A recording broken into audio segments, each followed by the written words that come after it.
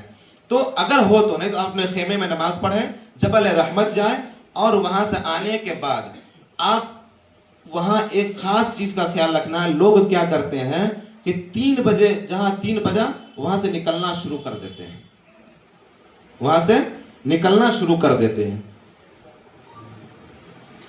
اس کا خاص خیال رکھنا ہے آپ کو. وہاں سے غروب آفتاب ہونے پہ ہی نکلنا ہے. غروب آفتاب کے بعد جب آپ نکلیں گے وہاں سے، تو وہاں سے اب آپ کو مزدلفہ جانا ہے. مزدلفہ میں بھی الحمدللہ اب ہر چیز کا انتظام ہے. ہم لوگوں کو بتایا گیا تھا کہ وہاں پہ پانی کی قلت ہے، باتھ روم کی قلت ہے، یہ، لیکن الحمدللہ ہر چیز کا انتظام ہے. اب وہاں سے جب آپ نکلیں، اس کے بعد جو ہے کہ جن کے ساتھ میں عمر دراز آدمی ہیں، جن کے ساتھ میں والد ہے، والدین ہیں، وہ کیا کریں، بس انتظام وہاں رہتا ہے. عرفات سے مزدلفہ آنے کے لیے بس کا بھی انتظام ہے. تھوڑا وقت لگتا ہے، آپ بس سے آئیں. آپ جذبات میں چونکہ بہت سارے لوگ ہیں، ہم لوگ خود وہاں سے 14 کلومیٹر کا فاصلہ ہے مزدلفہ، پیدل ہم لوگ بھی آئے، بہت سارے لوگ آتے ہیں، تو آپ لوگ نہ آئیں چونکہ جن کے ساتھ عمر دراز لوگ ہیں. بس سے آپ مزدلفہ. مزدلفہ میں بھی بہت سے لوگ کیا کرتے ہیں کہ حدود سے پہلے ہی بیٹھ جاتے ہیں. تو آپ مزدلفہ میں آگے جائیں، اور بہتر یہ ہے کہ ایک دم آگے جا کر کے وہاں پہ ایک مسجد ہے مزدلفہ میں، مسجد مشعر الحرام، جس میں آپ صلی اللہ علیہ وسلم بھی اسی جگہ پر قیام کیے تھے. تو اگر ہو سکے آپ اس کے قریب جا کر کے بیٹھیں، بس اس کے بعد فجر کی نماز پڑھے. وہاں سے آپ جب جمرات کے لیے جائیں گے تو بہت آسانی ہوگا آپ کو جانے میں، کنکری مار کر کے آپ آئے. لیکن ان سب چیزوں میں ایک مسائل کو اور میں بیان کر دوں کہ اکثر مسئلہ وہاں یہ آتا ہے احرام کا. لوگ کہتے ہیں کہ احرام، اب میں گیا باتھ روم میں احرام لٹا گیا، اب میں کیا کروں، دم واجب ہو گیا. نہیں، احرام کہتے کس کو ہے؟ احرام کہتے ہیں نیت کو. یہ تولیہ لپیٹ لینا جو ہے نا، یہ احرام نہیں ہے. احرام نیت ہے.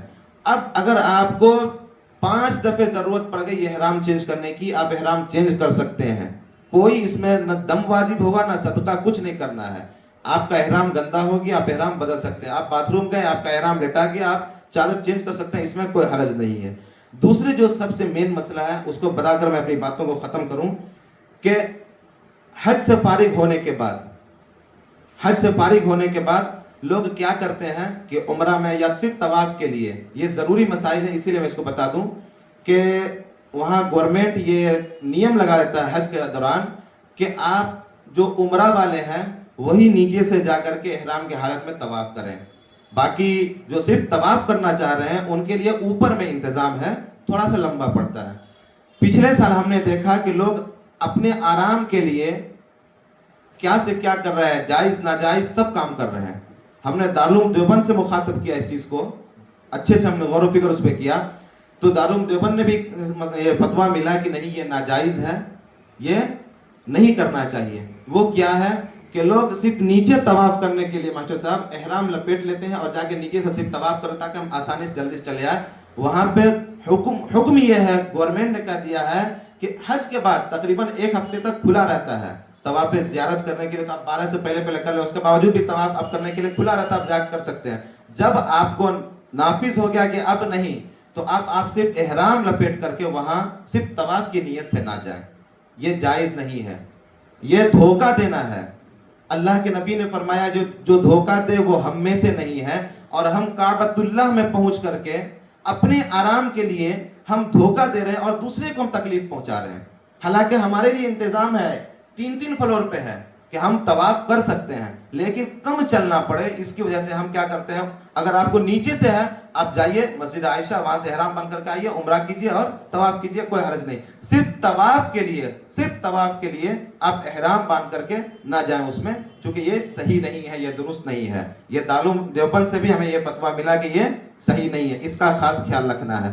اس کے بعد آپ جب کنکری مار لیں گے، آپ کی قربانی ہو جائے گی، حلق کرا لیں گے، احرام سے آپ فارغ ہو گئے، آپ کو احرام لپیٹنے کی ضرورت نہیں ہے، آپ مینا آئیں اور سمپل لباس میں رہیں.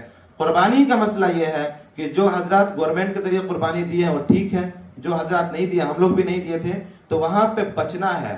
فراڈ بہت آتے ہیں، وہاں پہ بہت آتے ہیں جو آپ کو دکھا کر لیں گے، ویسے نہیں. اگر جو جمع کر دیے اور ٹھیک نہیں کیے ہوں گے تو ہے ہمارے ایک تعلقات والے مفتی صاحب، وہ 18 سال سے رہ رہے ہیں. ہم نے بھی اپنی قربانی کروائی تھی، اور یہاں پہ چچا بیٹھے وہ ان کی بھی قربانی، وہ آ کے آپ کی خود آپ سے مل لیں گے، آپ کو قربانی جانور دکھا دیں گے، قربانی کر دیں گے، قربانی کا گوشت آپ تک بھی پہنچا دیں گے. تو اللہ تبارک و تعالیٰ سے دعا کریں کہ اللہ تبارک و تعالیٰ ہم سب کے حج کو قبول فرمائے، اور صحیح طریقے سے بغیر کسی دکھاوے کے سادگی کے ساتھ حج کرنے کی توفیق مرحمت فرمائے. اور جب اللہ تبارک و تعالیٰ ہم لوگ کو وہاں سے لوٹائے حج کر کے، تو بالکل گناہوں سے پاک و صاف کر دے. اللہ تبارک و تعالیٰ کہیں سنی ہوئی باتوں پر عمل پیرا ہونے کی توفیق مرحمت فرمائے. السلام علیکم ورحمۃ اللہ وبرکاتہ.